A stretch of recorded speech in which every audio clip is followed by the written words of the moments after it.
bom dia, todos os seguidores aí do Trabalho Notável, queridos amigos, queridos alunos. Vamos às nossas lives de sexta-feira com o professor Rafael. Cadê o... Vamos colocar aqui fixar o tema, negociação coletiva.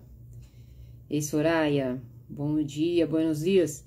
Vamos botar aqui, negociação coletiva. Eu não lembro como é que era o título direito.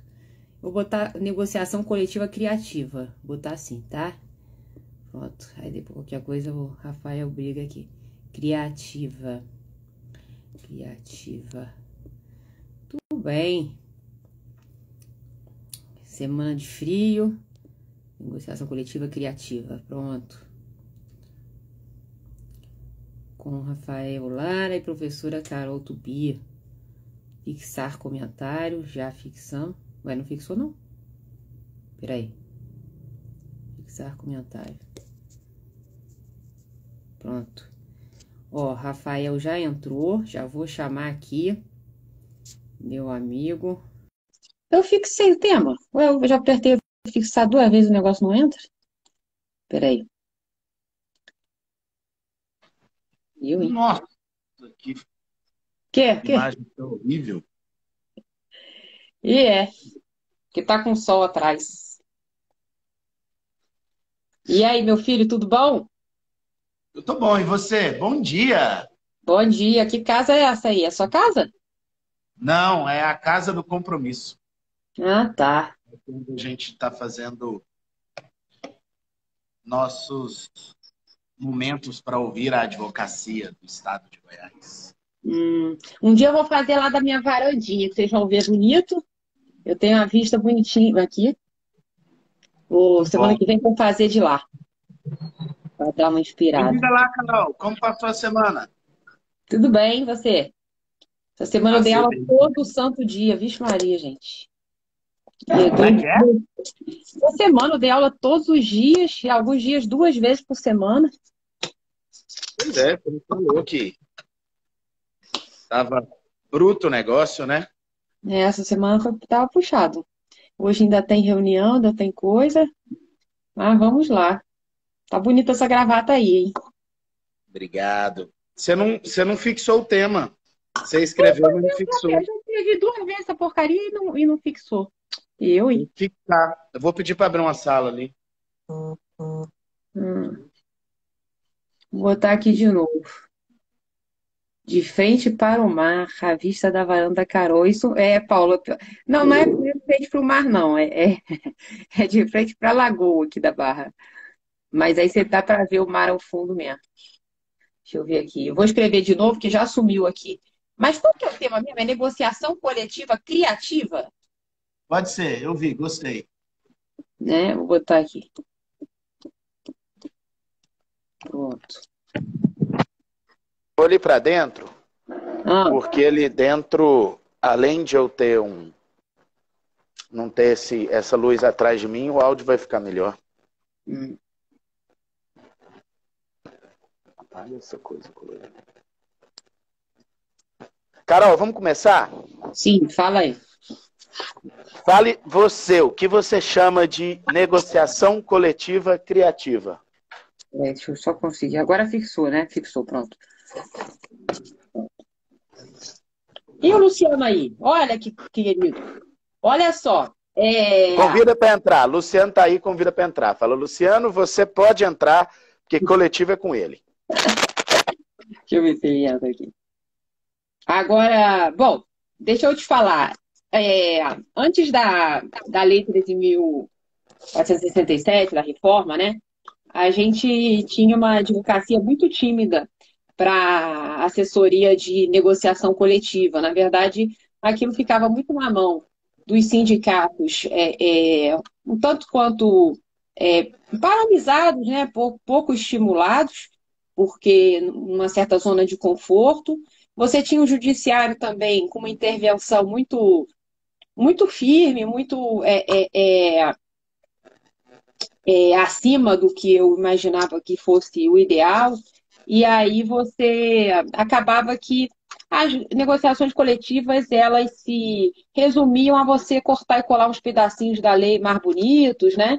Dar uma enfeitada, mas ninguém inovava muito, até por medo do judiciário, até porque não tinha grandes especialistas assessorando, porque não era uma grande área, porque você tinha medo do judiciário revogar, anular aquela cláusula, enfim, era um contexto pouco favorável para se criar, para se trazer teses inovadoras no direito do trabalho. E aí, quando veio a reforma, o 611A e B, o 611B ele tem uma lista taxativa do que não pode negociar, mas o 611A vem com um anúncio promissor no sentido de, olha, aqui são algumas ideias mais meramente exemplificativas. Enquanto o artigo 8º da CLT vai falar que a intervenção judicial fica restrita, né? Fica restrita ao campo de investigação da validade do negócio jurídico nos termos do 104 lá do Código Civil. Então, com isso, a gente passa a ter uma abertura muito grande para inovar na negociação coletiva, né? Para poder realmente tirar ideias ali do 611A, mas para muito além, a gente pode se ver aí entusiasmado com possibilidades de aumentar a qualidade de trabalho, grau de satisfação de empregados e até produtividade da empresa, através de uma autonormatização bem setorizada, bem aderente à realidade daquele setor. Portanto, eu acho que esse cenário estimula que os advogados cada vez mais se especializem em técnicas de negociação, né? Porque aí sai do cenário aquele velho protagonista, né, de um sindicato arcaico, um sindicato pouco inovador, para um sindicato que vira um verdadeiro clube de serviços, né, que precisa mostrar que veio até para engajar a fonte de custeio, porque ela deixa de ser obrigatória. Então, essa semana a gente teve pautado no Supremo o tema 1046, que é aquele que vai discutir a questão da possibilidade, né, da norma coletiva trazer flexibilização sem oferta de contrapartidas, mas acabou saindo de pauta com um pedido de vista do ministro Toffoli em relação a outro julgamento, que é o julgamento da ultratividade da norma coletiva. Explica o que é o tema para todo mundo, porque nem todo mundo está acompanhando o tema, né? Você só falou da questão da ultratividade, que já tem o relator, mas dá uma explicadinha no que era essa ultratividade, o reflexo dela. Isso. A gente está na verdade, 3 grandes processos na relatoria do ministro Gilmar Mendes, versando sobre a questão da norma coletiva. O primeiro, que realmente foi colhido a grande maioria dos votos, imaginou que fosse até encerrar, mas com o pedido de vista do Toffoli suspendeu, que vinha dizendo o seguinte, olha, se eu vou pactuar uma norma coletiva hoje, a gente tem um prazo de validade de 2 anos, né? Seja do acordo, seja da convenção coletiva. A sentença normativa, a CLT já fala de um prazo de 4 anos. Mas aí o que acontece? Às vezes passa esses 2 anos e as partes não conseguem negociar uma nova norma. Não conseguem negociar uma nova norma e a grande discussão apesar da vigência da norma coletiva ser encerrada no período consignado, poderia ser protraída a eficácia, ou seja, a produção, né, de efeitos para além dessa vigência, é o que a gente fala, que a gente chama de ultratividade da norma. E aí o TST, ele tem, na verdade, uma súmula de idas e vindas sobre o tema, que é a 277. 277 ou 207? Não, 277. A 207 é a norma aplicável, né, do local. E aí, falando o seguinte, no primeiro momento falava assim, ó, a teoria é de cessação da eficácia com a imediata cessação da vigência. Então, por mais que fosse uma condição benéfica, uma coisa boa para os empregados, aquilo não iria aderir ao contrato de trabalho. Depois se imaginou que iria aderir para sempre, afinal de contas seria uma, uma condição benéfica, uma condição habitual, que aí perpetuou aí durante 2 anos, e aí a gente teria então uma ultratividade limitada. Ao passo que depois, né, essa mesma súmula, com a última redação, ficou o seguinte: a eficácia limitada ao advento de uma próxima norma. Então, meio que um meio termo. Mas a questão é que, mesmo antes da reforma trabalhista, que expressamente proibiu a ultratividade, o ministro Gilmar Mendes já tinha deferido uma liminar suspendendo a inteligência desse enunciado, falando que, na verdade, acabou a vigência, acabou a eficácia. E agora é que seria votado no plenário, né, a despeito da legislação ser anterior à reforma trabalhista, se seria possível ou não essa súmula do TST autorizar a ultratividade até que o advento de nova norma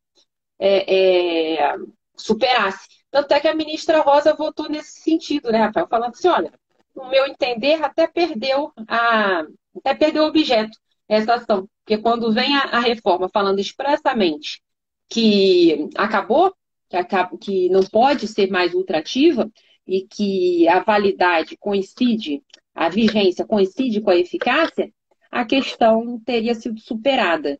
Mas, enfim, vamos ver aí os próximos capítulos. Isso em relação à questão da ultratividade da norma e essas E teorias. deixa eu te fazer uma pergunta, Carol.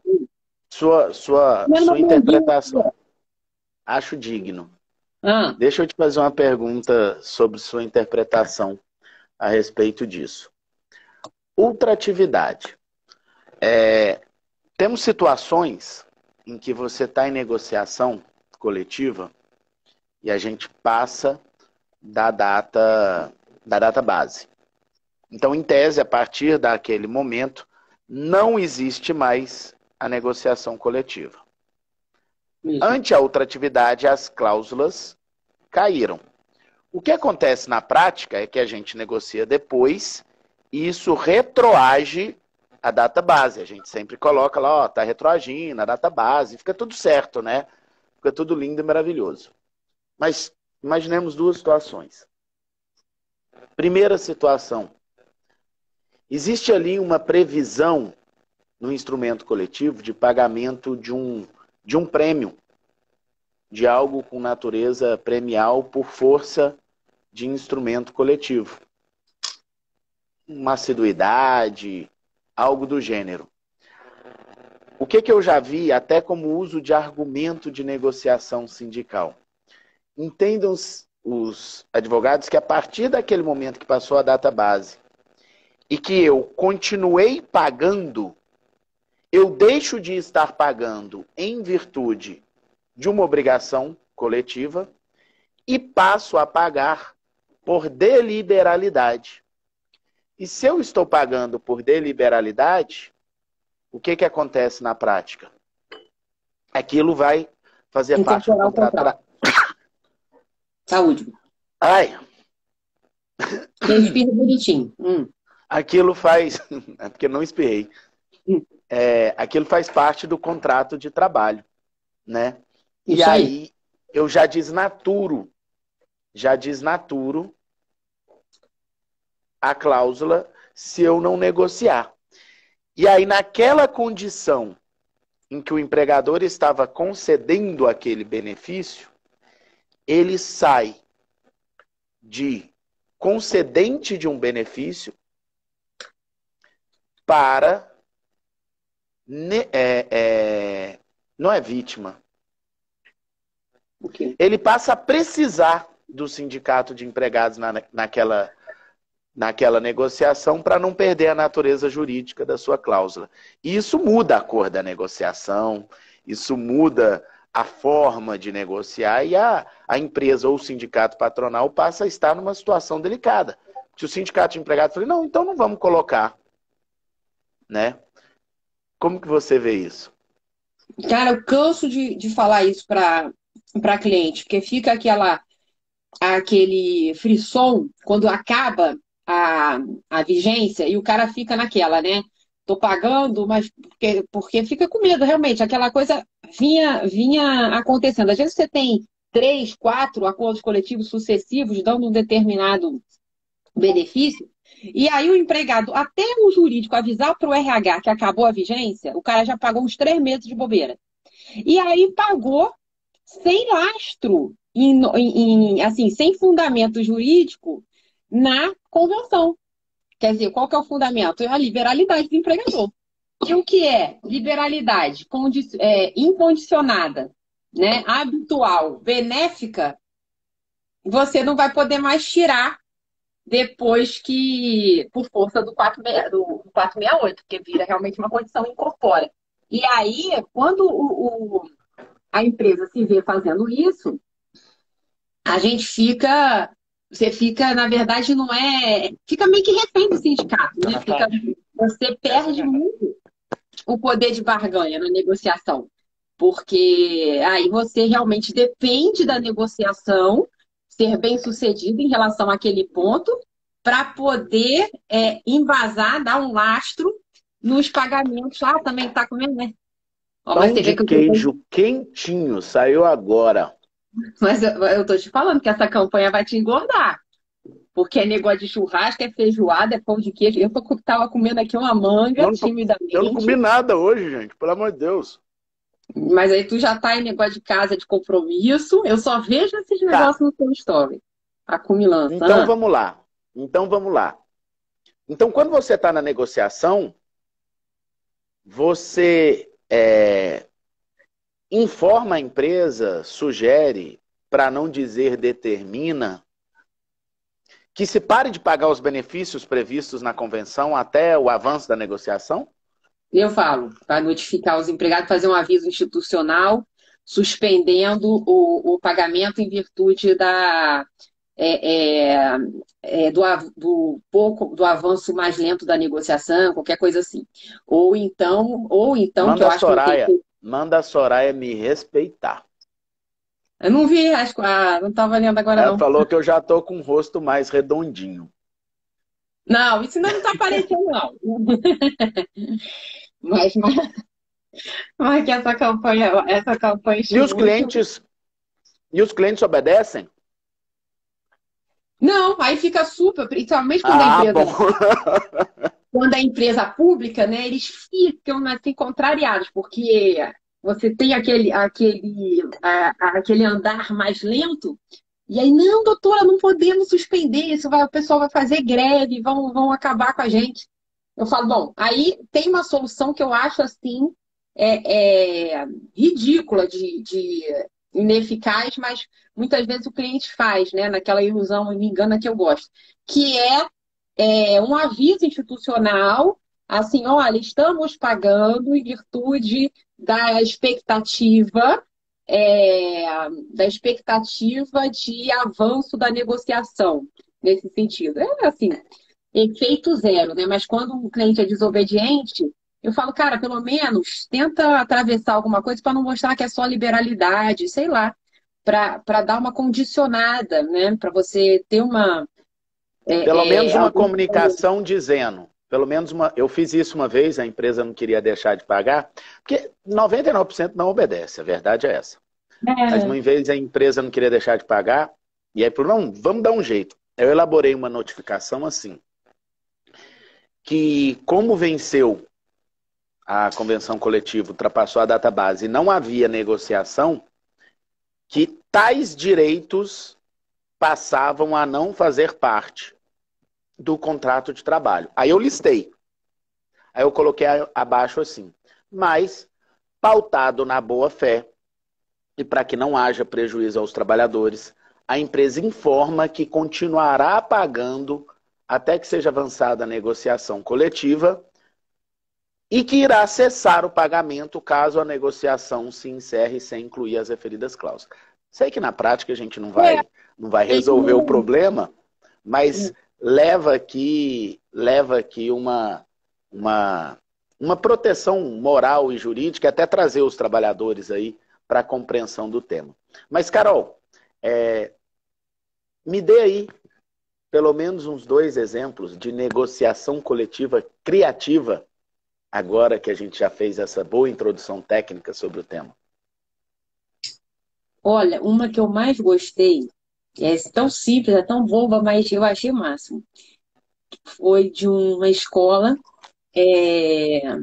uma escola que tinha muita, a grande maioria da educação infantil, uma grande maioria de professoras, mulheres, e uma escola assim de ponta, né? O pessoal com bom salário, bem acima do piso. E aí a gente colocou 2 cláusulas que me chamaram muita atenção. Uma era o seguinte: as mulheres poderiam, teriam direito a uma vez por semestre faltar o trabalho de forma justificada para comparecer em reunião de pais do colégio dos respectivos filhos, sem desconto. Quer dizer, isso foi um pouquinho antes da pandemia, que as pessoas tinham que comparecer nas reuniões, né? Então, de fato, a mãe que trabalha fora, ela dificilmente, né, vai na apresentação, nas festinhas, porque às vezes é bem no horário comercial e não tem como conciliar. Eu achei aquilo assim tão simples e tão legítimo a pauta de reivindicação, eu achei bacana essa cláusula. E uma outra cláusula que eu também nunca tinha visto era que essas mulheres, super assim bem informadas, né? Elas queriam, como tinha uma grande maioria mesmo, digamos, uma idade fértil, assim, bem ideal, entre 25 e 35 anos, se colocou o seguinte, que as mulheres que optassem por fazer tratamento de congelamento de óvulos teriam uma ajuda de custo do empregador. Então, também nunca tinha visto isso. E, na verdade, é uma questão, né, do mercado de trabalho feminino muito interessante, porque você coincide a idade fértil muitas vezes com um momento positivo da carreira e tudo, aí você fica com aquele dilema. E a empresa aceitou. A empresa aceitou, parece que o procedimento, né, ele gira em torno de uns 10 mil reais, e a empresa aceitou a custear 30% desse valor. Então, eu achei bem interessante. Eu fiz uma outra, que aí era um grupo de trabalhadores de uma gráfica, que eu achei também bem legal, que era o seguinte, nunca tinha visto. Era o pessoal assim, você tem necessidade de tirar férias. Tem gente que acaba sofrendo de não ter feito concurso público para não ter 60 dias de férias, não sei o quê. Outros já estão acostumados a emendar só feriado e vida que segue.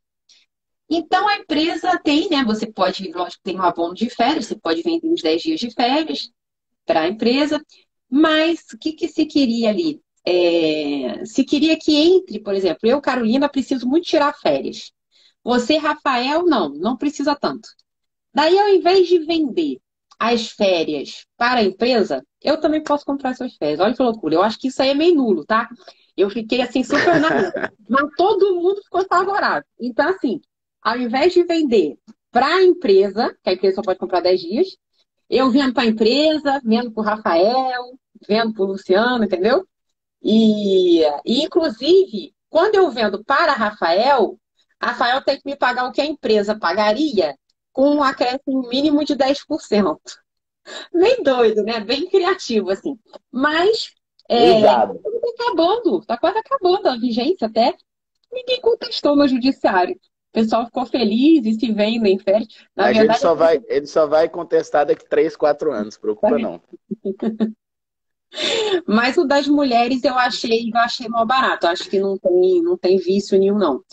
Esse das férias eu fiquei assim meio com a pulga atrás da orelha, mas sei lá, o povo até agora está sendo feliz. E você, o Olha que você só, já viu? primeiro eu quero lembrar para todo mundo que nós temos uma caixinha de pergunta. Então, vocês podem mandar as perguntas na caixinha. Porque as perguntas vão passando aqui Não tô lendo. e é difícil para a gente acompanhar, tá certo? É difícil a gente acompanhar. E, por exemplo, quando eu falei lá da notificação da empresa que continua por deliberalidade, sim, gente, fazer por deliberalidade, eu concordo que não resolve aquele comunicado, eu disse. E uma coisa que a gente tem que lembrar na advocacia, meus amigos, e eu falo isso muito, quem vai falar não, não pode, é o contador. O advogado vai alertar o risco e bolar uma forma de ser feita, alertando o risco do que vai ser feito. Acho que é muito mais isso, entende? Gente, a caixinha é um ponto de interrogação que tem aí, tá certo? É um ponto de interrogação que tem. Clica no ponto de interrogação que vocês vão achar. Olha essa questão aqui que eu coloquei. Duas, na verdade. Quando a anotação da carteira de trabalho ainda eram 48 horas, naquela época eu inseri a possibilidade, e essa cláusula existe até hoje na negociação coletiva da categoria, na convenção coletiva, e mesmo tendo colocado, alterado o prazo agora para 5 dias, eu coloquei que era possível a empresa pegar a carteira para fazer as anotações e devolver em 10 dias. Porque todo mundo reclamava que as 48 horas e agora os 5 dias eram insuficientes. Aí eu inseri na negociação coletiva 10 dias. Por quê? Porque a gente faz um trâmite tranquilo, né? Sem estresse. É claro que isso com o avanço da carteira eletrônica vai perder o objeto. Uma outra cláusula criativa e que o pessoal do RH amou, Carol, foi o seguinte. A grávida, quando ela se afasta em decorrência da licença maternidade, ela volta. Mas olha só. Quando ela volta, normalmente, ela emenda as férias, né? Uhum. Acho que é lugar comum o pessoal emendar férias com a licença maternidade. E aí o que a gente faz? Olha o problema que nasce dentro do RH. O advogado nem enxerga. E isso muitas vezes não vai para o judiciário, não tem na jurisprudência, mas gera autuação. O retorno da grávida demanda o exame médico de retorno. Certo? Porque ficou mais 30 dias afastado. Certo. Além disso, para emendar as férias, eu tenho um problema. E se ela retorna numa sexta-feira? Ela não pode sair de férias. Então ela tem que vir, trabalhar na sexta, quiçá no sábado, e aí depois você sai de férias na segunda. E ainda rola o exame. O que eu coloquei na cláusula? Eu previ na cláusula da negociação coletiva, do acordo coletivo de trabalho, que a empregada poderia, de comum acordo, estabelecer que emendaria as férias dela com a licença maternidade, e que, nesse caso, o exame médico seria feito quando do retorno das férias e que não seria levado em consideração se o dia de início das férias obedecia ou não à proibição de início 2 dias antes do descanso semanal remunerado. Que ela emendaria que no dia seguinte a licença maternidade já seria contado como dia de férias, independente do dia, inclusive domingo. Inclusive domingo. Por quê? Porque eu resolvo um problema operacional. Gente, e uma cláusula dessa, independente de você resolver, de trazer uma condição especial ou não, essa cláusula traz algo para nós advogados que eu acho muito mais importante do que qualquer coisa. A noção por parte do cliente que você está entendendo o problema dele, resolvendo o dia a dia dele e não trabalhando só questão jurídica e técnica. Porque nenhum cliente vai te pedir essa cláusula, porque ele não sabe nem que é possível. Então, quando você está conversando com o cliente, fala, pô, vamos fazer uma cláusula assim, o cliente para e fala, pô, esse cara é bom. Ele está pensando em mim. Então, isso é até um exemplo de cláusula quando você está negociando os honorários para fazer negociação coletiva, você joga esse tema na mesa, o cara fala, pô, é diferente essa negociação que esse advogado vai fazer. Não é aquele mais do mesmo, não. Eu topo. E aí eu acho que a gente acaba com a criatividade ganhando até em negociação coletiva. Agora chegou a minha tão famosa caneca oficial do café na Casa do Compromisso. E hoje à tarde, às 16 horas, tem um café aqui com a Advocacia Imobiliarista, viu? E amanhã nós vamos ver o Jogo do Brasil aqui na Casa do Compromisso. Porque amanhã tem final. Final das Olimpíadas. Brasil, 8h30 da manhã. Tá bom. Ô, Rafael, deixa eu te falar. Tem umas perguntas aqui agora. Abre aí, que são 8h15, precisamos responder perguntas. Professores, como interpretam a cláusula de convenção coletiva que prevê alternância de horários para folguistas diante da caracterização de turnos ininterruptos? Como é que é essa cláusula? Alternância de horário para folguista? Porque, na verdade, né... Peraí. Acho que ela está falando o seguinte. Porque ela estava esclarecendo aqui, no contrato de trabalho tem cláusula específica de folguista com indicação dos dias e alternância de horários. Que isso, Rafael? Não, turno ininterrupto de revezamento, né? Turno ininterrupto de revezamento. São 6 horas, segundo a Constituição, se você tem revezamento de turno, mas se tiver previsto na negociação coletiva, são 8 horas. Isso. E eu já vi essa cláusula. que ela está falando. A cláusula diz o seguinte, porque o folguista, você tem a fábrica, a indústria, normalmente isso é uma cláusula de indústria. A indústria funciona 24 horas por dia. Mas apesar dela funcionar 24 horas por dia, ela não trabalha com turno ininterrupto, né? Que é alterar... assim, as pessoas às vezes confundem um pouquinho, só para a gente explicar. É ininterrupto o trabalho. Mas os empregados não mudam o horário que estão trabalhando. E a Juliana está falando que acontece muito com o porteiro. Tem sentido. Se tem um folguista porteiro. Aí o folguista, ele é aquela pessoa que vai preencher as lacunas. E pode ser que ele preencha o pessoal do turno 1, do turno 2 ou do turno 3. E com isso ele acaba tendo aí um turno ininterrupto. Eu vejo muito tranquilo essa possibilidade, se a gente prevê que o folguista será submetido a turno ininterrupto de revezamento com a jornada de 8 horas, de até 8 horas diárias e 44 semanais. Não vejo problema não. E você? Não, perfeito. Essas cláusulas, apesar de hoje a gente ter, né, quase tudo na mão da negociação individual em termos de jornada, fica parecendo pela CLT, né, que a gente só tem assim o lance do intervalo mesmo para exclusividade de tratamento de negociação coletiva. Porque, na verdade, você pode fazer um banco de horas semestral na negociação individual. Para que você vai correr atrás de um banco anual em norma coletiva?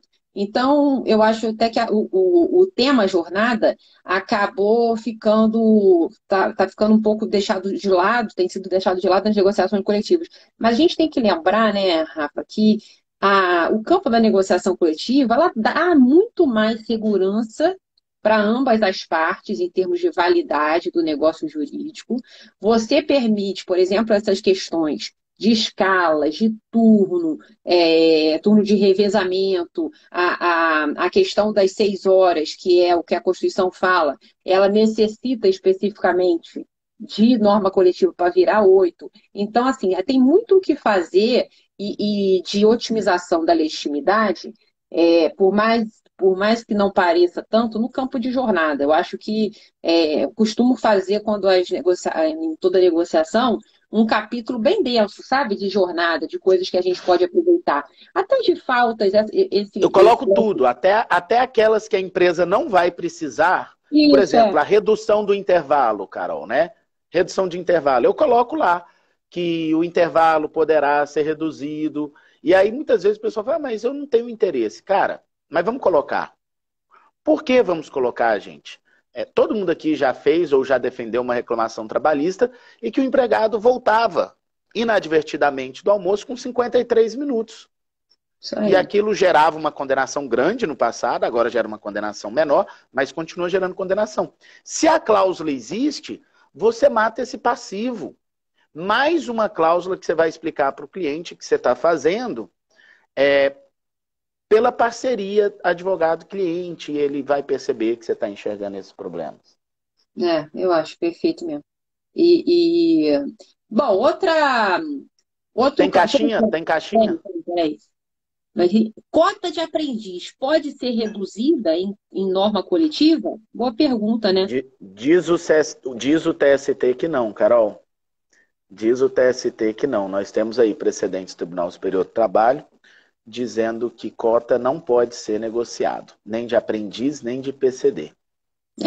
Agora, eu acho que esse tema ainda pode. Já que o bonitinho deu uns passarinhos aqui, ainda pode galgar uma discussão, uma reflexão no Supremo Tribunal Federal, né, Rafa? Porque, enfim, quando a gente. Tem muita gente que fala assim: olha, apesar do 611-A falar que é só exemplificativo, a gente não pode imaginar que pode tudo menos o B. Que existem outras coisas que o B não veda que não podem. Mas essas coisas têm que estar bem delimitadas. Eu acho que essa jurisprudência do TST, que eu sabia até em relação ao PCD, mas o aprendiz nunca tinha visto, não. Mas em relação ao PCD mesmo, elas são, todas que eu vi, não sei se você pode me corrigir em relação a isso, são até cláusulas pactuadas anteriores a 2017, a reforma. Então, assim, não dá para confiar muito. Igual o lance da arbitragem. Desde da reforma, não foi parar no TST ainda se pode ou se não pode a arbitragem. Então, apesar do TST já ter julgado a história da arbitragem nesses últimos 3 anos, é tudo referente a cláusulas compromissórias ou compromisso arbitral anterior. Essa situação, eu tinha feito essa pesquisa em PCD. O TST vedando negociação sobre as cotas eram negociações anteriores à reforma. Não sei se você já viu posterior à reforma, que aí ficaria mais aflitiva ainda a situação. Eu acho que se for posterior à reforma, isso sobe para o Supremo com tranquilidade, hein? E acho que seria possível, eu tenho para mim que seria possível, que essa jurisprudência estaria equivocada, que seria possível negociar isso sim. Porque não tem Mas, por que a Carol, gente... não, assim, eu gosto da ideia, né, do ponto de vista de representar empresas e saber da dificuldade prática disso, mas se a gente for pensar, eu diria até que é uma norma de política de inclusão social. Sim. Aprendiz e PCD. E a partir do momento que é uma norma de política de inclusão social, penso que ela não pode ser negociada por particulares. Em que eu teria uma vedação da proibição de o particular negociar a política social. Né? O tema vai ser bom. Eu tenho dificuldade E olha que eu sou a favor de uma negociação coletiva ampla. Mas as cotas, eu penso que elas não fazem coro aí ao que a gente pode negociar. Não porque não é uma norma de saúde e segurança do trabalho, não é uma norma de saúde e segurança do trabalho, mas uma norma de política social. E aí o Fagner está falando que tem fulcro em direito fundamental, eu nem acho que esse seja o argumento. Talvez até seja utilizado, mas nem acho que esse seja o argumento. Porque nós temos outros direitos fundamentais que são negociáveis. Isso com todas as aspas do mundo que a gente tem que falar para não interpretar errado, né? Mas que são negociáveis por instrumento coletivo. Enfim, um bom debate. Tem mais pergunta na caixinha? Faltam 5 minutos. Peraí. Como é que se diz? Sobre cláusula dizendo que a eficácia iria até a edição de uma nova CCT, ou seja, se as partes podem convencionar a ultratividade. É interessante isso, né? Eu já vi na prática. Eu penso que sim, né? Eu já vi. Essa é uma cláusula que você negocia. Nunca vi judicializado, mas eu já vi muitos sindicatos fazendo. E acho que é totalmente válido. E tem muito sentido. Você está reforçando a ultratividade. A não É, ultratividade. cadê? Como é que é isso aqui? No contrato, tempo de reserva de motorista suprimido na CLT, mantido na CCT. Vale a CLT ou CCT? O tempo de reserva suprimido pela lei lá de 2015, é isso? Revogado. Vai, gente, se está previsto na CCT, é aquele. Se está previsto na CCT, claro que vale, né? Beneficia o empregado. E negociou, incluiu qualquer coisa que você beneficie para. Que você inclua para beneficiar o empregado relativo à jornada, vale. É. Mas mesmo que fosse para prejudicar o Rafael, né? Agora, retirar o tempo de reserva na CCT, aí a gente entra naquele debate de se é uma cláusula que pode, se não pode ser negociada, se isso aí seria entendido como uma cláusula de saúde e segurança, apesar de já estar após a reforma trabalhista dizendo que jornada não é saúde e segurança, o debate ainda está aberto nesse caso. E esse é o Agora, tema 1046, Rafa. Exatamente, exatamente. Por isso que eu falei, o debate está aberto. Até o caso que deu ensejo ao tema é um caso relativo ao motorista. Né? Assim, então, se esses direitos que não são constitucionais, eles podem ou não ser flexibilizados por norma coletiva, mesmo que a norma coletiva não dê uma contrapartida, uma compensação. Se seria legítimo a norma coletiva ser instrumento de redução de direitos. Essa que é o fundo, né? Mas eu tenho para mim que o Supremo vai decidir que seria possível sim. Não, Até porque. eu também acho que vai ser dito que pode reduzir direitos. Mas acho que o tema aqui de debate é outro. E que isso vai ser enfrentado pelo STF. Se a jornada e o intervalo são ou não são saúde e segurança no trabalho. Que a CLT disse expressamente que não é agora. Isso. E aí eu acho que isso aqui entra nesse tema. Isso. Vai ser divertido ainda os próximos anos. Quem disse que a advocacia trabalhista ia acabar se deu mal. Isso aqui é legal. Olha, Rafa. Cláusula que garante auxílio alimentação apenas para o associado. É legal? O que você acha, hein? Totalmente opinativo e tem argumento para os dois lados. Esse é o debate do momento, eu acho, agora, né? Se eu posso restringir direitos para associados. Eu tenho pensado muito sobre esse tema, Carol. Tenho pensado muito. E como que eu tenho... como que eu vejo?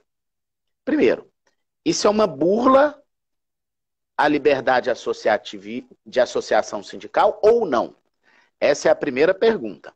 Que a gente sabe que isso vem como consequência de uma vedação da cobrança compulsória de contribuição sindical. Só para a gente estar na mesma página, é lógico para a gente, mas é bom a gente expor e explicar. E aí, como que eu tenho pessoalmente interpretado? Se eu estou pegando um direito que histórica e tradicionalmente já existia, tirando a ultratividade da mesa, não interessa a ultratividade. Aquilo já era um direito que historicamente já era dado àquele empregado. Por exemplo, adicional de assiduidade. Sempre teve adicional de assiduidade naquela categoria. De repente, passa a dizer que esse adicional de assiduidade só vale para quem é associado do sindicato. Eu penso que é nula essa exigência. Em primeiro lugar, porque eu estou, na verdade, tentando, estou cerceando a liberdade sindical prevista na Constituição, e queira ou não queira, eu acabo fazendo uma ampliação daquilo que a gente interpreta da vinculação sindical. Por outro lado, se a gente pegar um direito que não foi nunca negociado, e aí esse exemplo aí que ela deu foi ampliação da licença maternidade, foi isso? Não, foi negócio do... como é que é o nome? Do Vale Alimentação, não foi, gente? Agora já até Enfim, perdi. se eu pego qualquer direito... auxílio alimentação. Se eu pego qualquer direito, suponhamos que o auxílio alimentação nunca existiu. Nunca existiu. E coloco ele somente para associados. Aí a pergunta é nula ou não? Raciocínio para dizer que é nula, é o que eu acabei de falar. O instrumento coletivo vale para todos vinculados. Eu não estou tratando com isonomia e eu teria essa vedação de negociação com exclusividade para associados. Vou fazer agora o outro raciocínio, e que eu gosto. E que eu gosto, Carol. A gente já viu várias cláusulas e negociações coletivas, por exemplo, reajuste salarial. O reajuste salarial para quem ganha até X mil reais é um, para quem ganha acima de X mil reais é outro. Né? Então, criação de benefícios de determinados empregados em razão da condição deles, por haver uma justificativa de necessidade ali, também é algo que a gente tem já nas negociações e temos validação do Tribunal Superior do Trabalho. Agora, Carol, se é um benefício novo e eu estou dando ele a associados, por que não? Fere a isonomia. Não, não fere. É uma negociação. Eu não estou falando de liberdade de negociação coletiva. Se é liberdade de negociação coletiva, se a empresa aceitou, se ela acha que está ok, eu não aceitaria como empresa. Quero deixar isso muito bem claro. Eu acho que cria um problema dentro da empresa. Mas se a empresa aceitou e a gente passa a incluir isso exclusivamente para os associados, a pergunta é, por que isso seria ilegal? Eu tenho liberdade de associação, eu não tenho compulsoriedade de contribuição sindical, eu estou dando um benefício que não existia para aquela gama de trabalhadores, para aquele conjunto de trabalhadores, e eu estou criando uma condição que é legal. A condição é legal. Qual que é a condição? Ser associado. Eu não estou colocando lá uma condição ilegal ou uma condição discriminatória. Eu estou dando a opção. Você quer o auxílio alimentação?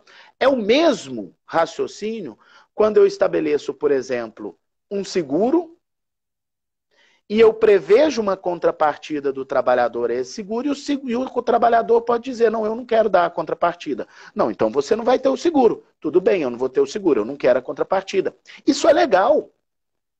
Por que a hora que essa contrapartida é para o sindicato e não para a seguradora, isso vai se tornar ilegal? E aí dizer que isso é legal força as empresas e os sindicatos a criarem subterfúgios. Então tá, eu não vou prever um auxílio alimentação.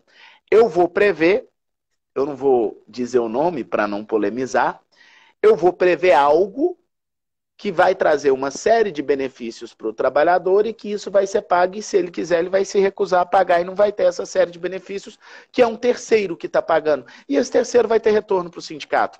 A gente precisa amadurecer o tema da negociação coletiva. A gente precisa amadurecer. O que está acontecendo é as pessoas, as empresas, muita gente com um pensamento um pouco mais antigo de antes de 2017 tem repudiado toda e qualquer cláusula que gere fonte de custeio para a sobrevivência do sindicato. Os sindicatos precisam sobreviver, ou senão vamos acabar com o sindicato. Vamos encarar o problema de frente e acabar com o sindicato.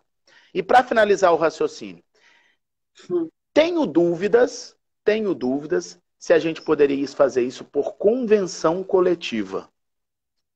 Porque eu estou falando de uma coletividade em abstrato, apesar de estar definida a categoria. Por acordo coletivo, eu não tenho dúvida, na minha opinião, de que seria legal fazê-lo.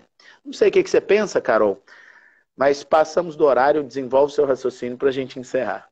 Não, eu tenho uma proposta para te fazer, porque tem umas 5, 6 perguntas ainda na caixinha. Vamos continuar na sexta que vem. E aí eu. Travou aqui, foi? Voltou? E aí eu concordo com você e tenho outros argumentos também, até baseado naquela nota técnica do MPT, que também nesse sentido, né, Rafa, de que é preciso legitimar essas fontes de custeio. Mas o que você acha da gente continuar isso sexta que vem? Então, repetir o tema da live, pode ser? Porque aí o pessoal não fica... Mas aí você precisa anotar as perguntas, senão a gente perde elas.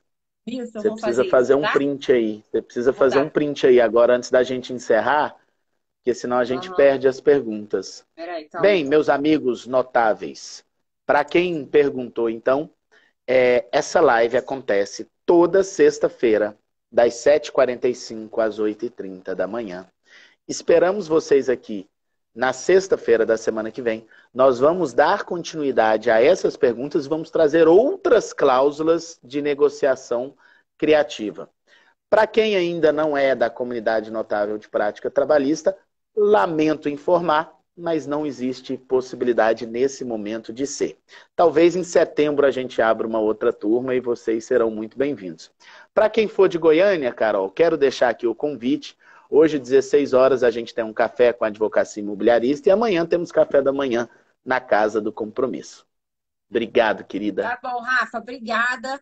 Até sexta que vem, querido. Boa sorte aí. Beijo, gente. Tchau. Salvar aqui, tá, Rafa? Tchau, tchau. Sim, senhora.